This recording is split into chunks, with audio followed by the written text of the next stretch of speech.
बुद्ध का जीवन और उनकी शिक्षाएं सैकड़ों सालों से लोगों को प्रेरित करती आ रही हैं। उन्होंने जीवन के रहस्यों को समझने और दुख से मुक्ति पाने के मार्ग को स्पष्ट रूप से बताया है। यह कहानी बुद्ध की शिक्षा से प्रेरित है, जिसमें एक व्यक्ति का जीवन बदल जाता है जब वह बुद्ध के चुप रहो और देखो की गहराई को समझता है।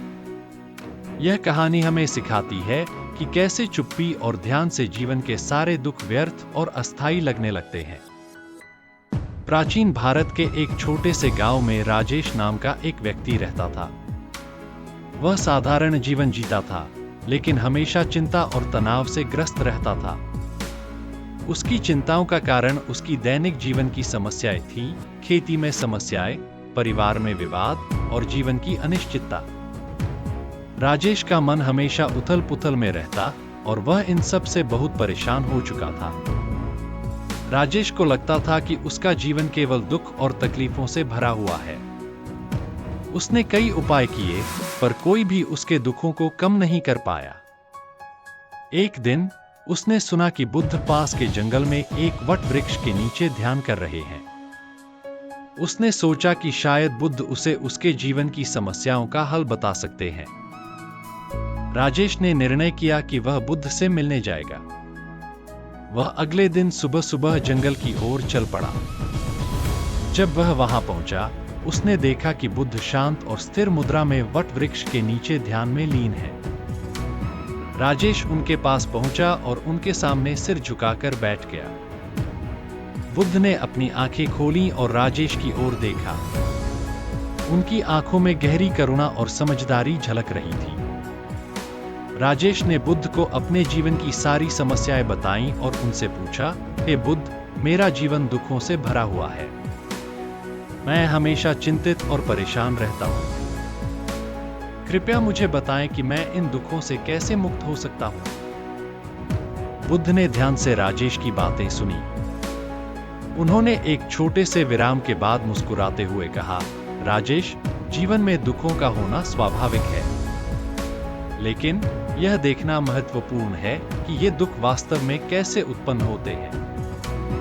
चुप रहो और देखो। राजेश इस उत्तर से थोड़ा भ्रमित हुआ। उसने सोचा कि बुद्ध ने उसकी समस्याओं का सीधा उत्तर नहीं दिया। उसने फिर से पूछा, हे बुद्ध, मैं समझ नहीं पाया। कृपया मुझे स्पष्ट रूप से बताएं कि आप क्या कहना चाहते हैं। बुद्ध ने फिर कहा, राजेश, चुप रहो और देखो। यही जीवन की सबसे बड़ी सच्चाई है। जब तुम चुप हो जाते हो और गहराई से देखना शुरू करते हो, तो तुम यह समझोगे कि सारे दुख और तकलीफें व्यर्थ और अस्थायी हैं। बुद्ध की यह बात राजेश के मन में गूंजने लगी। वह समझ नहीं पा रहा था कि चुप रहो और देखो का असली अर्थ क्या है। बुद्ध ने उसकी उलझन को भांपते हुए कहा, राजेश, चुप्पी का मतलब केवल मौन धारण करना नहीं है। यह मन की शांति और ध्यान की अवस्था है। जब तुम अपने मन को शांत करते हो और अपनी सभी इंद्रियों को स्थिर करते हो, तभी तुम सत्य को देख सकते हो। बुद्ध ने राजेश को ध्यान की विधि समझाई और उसे अपने मन को स्थिर करने का अभ्यास करने के लिए कहा। उन्होंने कहा, अपने मन को स्थिर करो, अपनी सांसों पर ध्यान केंद्रित करो और अपने भीतर की आवाज को सुनो। धीरे धीरे तुम देखोगे कि तुम्हारे सारे दुख केवल तुम्हारे मन के भ्रम हैं। राजेश ने बुद्ध की सलाह पर अमल करने का निर्णय लिया। उसने ध्यान की विधि को नियमित रूप से अभ्यास करना शुरू कर दिया। पहले कुछ दिनों में उसका मन विचलित होता रहा। उसकी पुरानी चिंताएं और समस्याएं ध्यान के दौरान भी उभरने लगी। लेकिन राजेश ने धैर्य नहीं खोया। उसने बुद्ध की सलाह को याद किया और अपने मन को फिर से स्थिर करने की कोशिश की।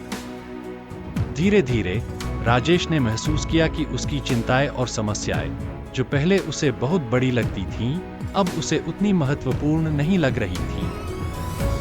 उसने देखा कि जब वह अपने मन को शांत करता है, तो उसकी समस्याओं का भार हल्का हो जाता है। उसके भीतर की चुप्पी और स्थिरता ने उसे यह समझने में मदद की कि उसका दुख केवल एक मानसिक स्थिति है और वास्तविकता में उसका कोई ठोस अस्तित्व नहीं है। समय के साथ राजेश का ध्यान अभ्यास और भी गहरा होता गया। उसने महसूस किया कि जब वह अपने मन को स्थिर करता है और अपनी इंद्रियों को शांत करता है तो उसे जीवन के सत्य का अनुभव होता है। उसने देखा कि जीवन की हर घटना, हर अनुभव और हर दुख केवल क्षणिक हैं। वे आते हैं और चले जाते हैं, लेकिन उनका कोई स्थायी प्रभाव नहीं होता। राजेश ने यह भी समझा कि उसकी समस्याएं और चिंताएं केवल उसके विचारों का परिणाम थी। जब वह इन विचारों से ऊपर उठ गया और अपने मन की गहराई में प्रवेश किया, तो उसे यह अनुभव हुआ कि उसके सारे दुख व्यर्थ हैं। उसने देखा कि जीवन की सभी घटनाएं और परिस्थितियां केवल एक खेल हैं, जो मन के द्वारा निर्मित हैं। एक दिन, जब राजेश का ध्यान बहुत गहरा था, उसने एक अद्वितीय अनुभव किया। उसे महसूस हुआ कि वह अब अपने दुखों से मुक्त हो चुका है। उसने देखा कि उसका मन अब शांत और स्थिर है और उसमें कोई उथल-पुथल नहीं है। उसके भीतर की शांति ने उसे यह समझने में मदद की कि जीवन का असली सुख मन की शांति में ही है। राजेश ने बुद्ध की शिक्षा को पूरी तरह से आत्मसात कर लिया था। उसने देखा कि चुप रहो और देखो का अर्थ वास्तव में क्या है। उसने समझा कि जब मन पूरी तरह से शांत हो जाता है, तभी जीवन के सारे दुख व्यर्थ लगते हैं। यह समझ उसे जीवन के हर पहलू को एक नई दृष्टि से देखने में मदद करती है। राजेश अब एक बदला हुआ व्यक्ति था। वह अब जीवन को एक खेल की तरह देखने लगा था। उसकी पुरानी चिंताएं और समस्याएं अब उसे महत्वहीन लगने लगी थीं। उसने देखा कि जीवन में जो भी हो रहा है, वह सब केवल एक परिवर्तनशील प्रक्रिया का हिस्सा है और इसका कोई स्थायी अस्तित्व नहीं है। राजेश अब अपने जीवन में आने वाली हर घटना को शांत मन से स्वीकार करने लगा था। वह अब किसी भी परिस्थिति में परेशान नहीं होता था, क्योंकि वह जानता था कि यह भी बीत जाएगा। उसने जीवन में जो भी हो रहा था, उसे केवल देखना शुरू कर दिया था, बिना उसमें उलझे। उसने यह समझ लिया था कि जीवन का असली सुख मन की शांति और स्थिरता में है, और यह सुख उसे केवल चुप रहकर और जीवन को देखकर मिल सकता है। राजेश ने बुद्ध से फिर से मिलने का निर्णय किया। वह वट वृक्ष के नीचे पहुंचा, जहां बुद्ध अब भी ध्यान में लीन थे। राजेश ने उनके सामने सिर झुकाकर अपनी कृतज्ञता व्यक्त की। उसने कहा, हे बुद्ध, आपने मुझे जो शिक्षा दी, उससे मेरा जीवन बदल गया है। अब मुझे समझ आ गया है कि जीवन के सारे दुख वास्तव में व्यर्थ हैं। मैं अब शांति और संतोष का अनुभव कर रहा हूं। बुद्ध ने मुस्कुराते हुए राजेश की ओर देखा और कहा, राजेश, तुमने सत्य को समझ लिया है। यह सत्य केवल तुम्हारे लिए नहीं, बल्कि हर व्यक्ति के लिए है। जो भी इस सत्य को समझ लेता है, वह जीवन के सारे दुखों से मुक्त हो जाता है। अब तुम इस शांति को अपने जीवन का हिस्सा बनाओ और इसे दूसरों के साथ भी साझा करो।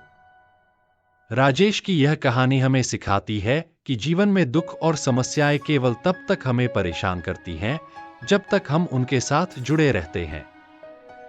जब हम चुप हो जाते हैं और उन्हें ध्यान से देखते हैं, तो हमें यह समझ में आता है कि ये सब केवल हमारे मन के भ्रम हैं। बुद्ध की शिक्षा, चुप रहो और देखो, हमें यह समझने में मदद करती है कि जीवन का असली सुख और शांति हमारे मन की स्थिरता में है। जब हम अपने मन को शांत करते हैं और जीवन की घटनाओं को केवल देखते हैं, बिना उनमें उलझे, तो हमें यह अनुभव होता है कि जीवन के सारे दुख वास्तव में व्यर्थ और अस्थायी हैं। यह कहानी हमें प्रेरित करती है कि हम भी राजेश की तरह अपने जीवन में शांति और संतोष प्राप्त कर सकते हैं।